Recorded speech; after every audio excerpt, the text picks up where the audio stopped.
श्री श्री राधा दामोदर भगवान की जय। पवित्र कार्तिक मास,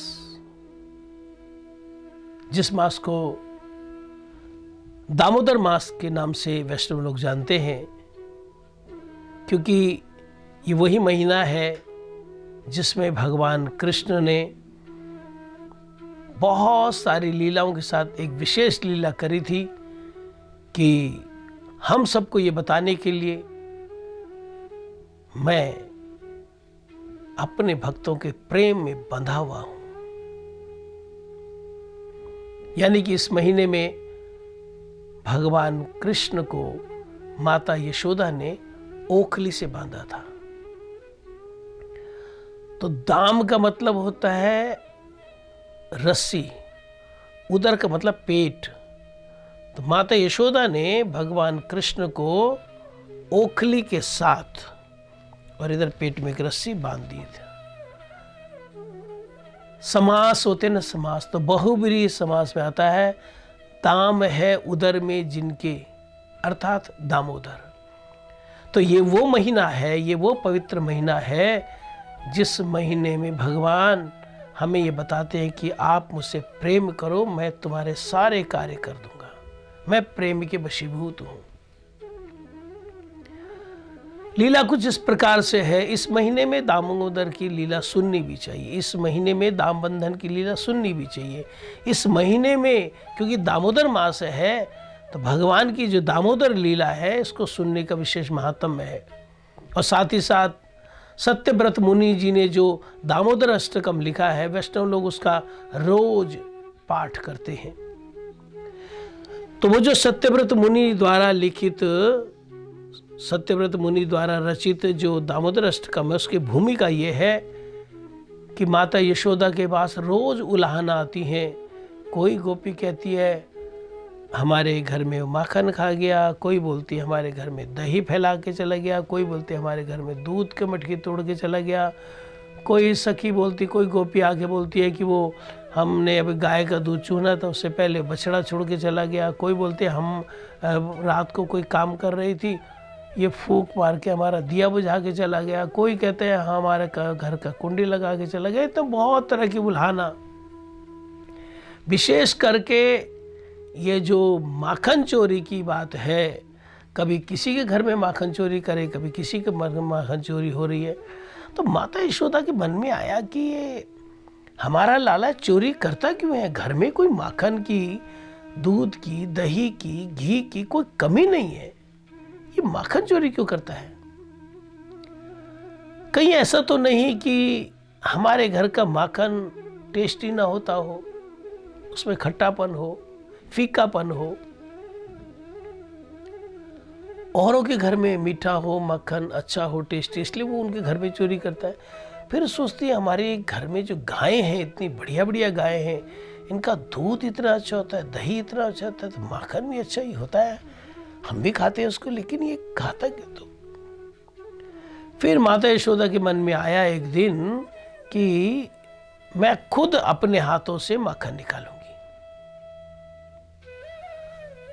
ऐसा माता जी ने संकल्प किया। जितनी भी वो काम करने वाली थी सबको माता यशोदा ने छुट्टी पे भेज दिया।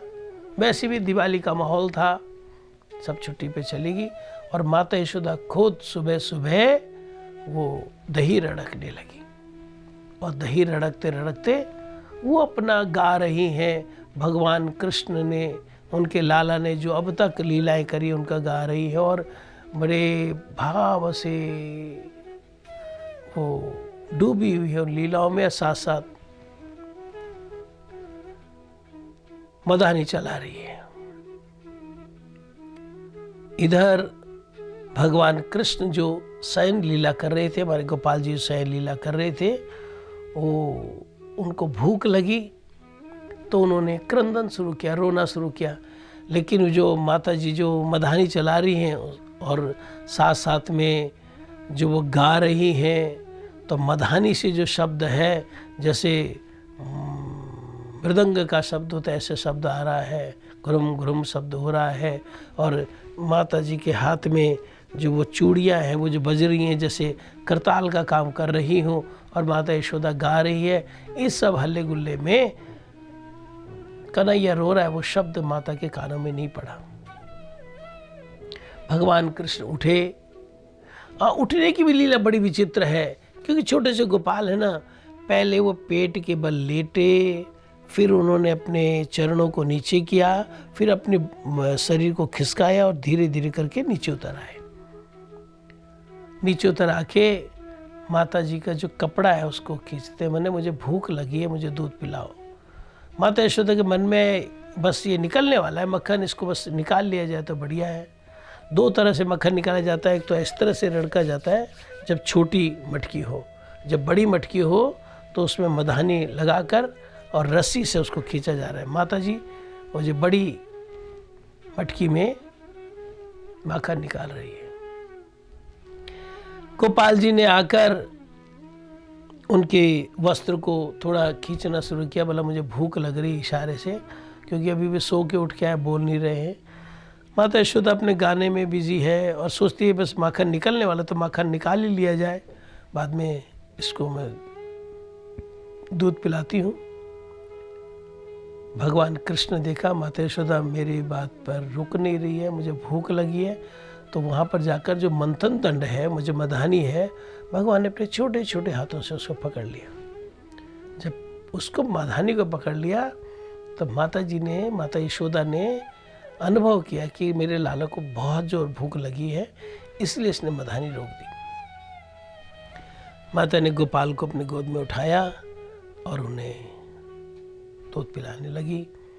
साथ साथ जो कृष्ण लीला गुणगान उनका चल रहा है लगातार। तभी माता यशोदा को याद आया कि ओहो, चूल्हे में दूध रखा है, उस पर तो उफान आएगा, वो तो गिर जाएगा। तो माता यशोदा ने साथ साथ भगवान कृष्ण को नीचे उतार दिया, क्योंकि वो इधर उन्होंने माखन बनाना है, उस दूध से उन्होंने मिठाई बनानी थी कि वो कन्हैया के लिए दूध अगर गिर गया उबले तो फिर मिठाई कैसे बनाऊंगी मैं, सब तो आज काम जितनी भी दासियां सब गई हुई हैं। तो इसलिए फटाफट माता यशोदा ने किसी को आवाज़ ना लगा के, क्योंकि घर पे कोई है नहीं, कन्हैया को नीचे उतारा और वो जो दूध उबल रहा था उसका पतीला उतारने के लिए चलेगी। भगवान कृष्ण ने ऐसी लीला करी कि जैसे उनको क्रोध आ गया हो, और क्रोध में मन मन में सोचते हैं मैया मुझे कहती है तू मुझको प्राणों से प्यारा है, प्राणों से भी ज़्यादा प्यारा है, मुझे प्राणों से भी ज़्यादा प्यारा है, और अभी मेरा पेट ही नहीं भरा, माता जी मुझे छोड़ के चलेगी, ये तो दूध ज़्यादा प्यारा हो गया। तो फिर भगवान कृष्ण ने क्या किया, कहीं से इधर उधर से एक पत्थर ढूंढा और वो मटकी में मार दिया, उसको तोड़ दिया। माता यशोदा भी तो किचन में गई है वो दूध उतारने के लिए, उसको मटकी तोड़ दी, और आसपास जो मटकियाँ वो भी तोड़ दी। फिर भी श्री कृष्ण ऐसी लीला करें, उनको गुस्सा गया नहीं। फिर वहाँ पर जो चीके में जो मक्खन रखा है, दही रखा है, उनको तोड़ना चाहते थे। कैसे तोड़े, नन्हे नन्हे हाथ वहाँ तक पहुँचते नहीं, तो एक ओखली को खींच खींच के ले आए और ओखली पर चढ़कर उसको एक एक मटकी को तोड़ रहे हैं। साथ साथ में सातंक नेत्रम, आतंकी नेत्र भी है कि अचानक मैया आएगी तो मुझे पिटाई करेगी, क्योंकि उनको पता है मैं गलत कर रहा हूँ। तो साथ साथ में देख भी रहे हैं कि मैया तो नहीं आई है। माता यशोदा ने जब दूध उतार के जब इस कमरे में आने लगी तो देखती है वो दरवाजे से दही और दूध बहता हुआ आ रहा है। माता यशोदा का दूध दही बहता हुआ आ रहा है, क्या बात। तो समझ गई वो जो मुझको उलाहना देती हैं गोपियाँ, ये दही बिखरा देता है, दूध बिखरा देता है, शायद ऐसा कुछ। फिर सोचती माता यशोदा कि मैं अचानक अगर अंदर चली गई तो मेरे को देख के लाला डर जाएगा, मेरे हाथ पे छड़ी भी है तो डर जाएगा, और डर से वो अचानक भागेगा तो इसमें दूध में दही में फिसल सकता है, मेरे लाला को चोट लग सकती है।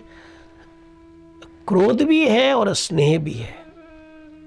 तो माता यशोदा ने क्या किया, थोड़ा आवाज़ ऐसे आवाज़ करी ताकि लाला समझ जाए कि मैं आ रही हूँ, वो तैयार हो जाए। जैसी भगवान कृष्ण देखा कि माता यशोदा आ रही है,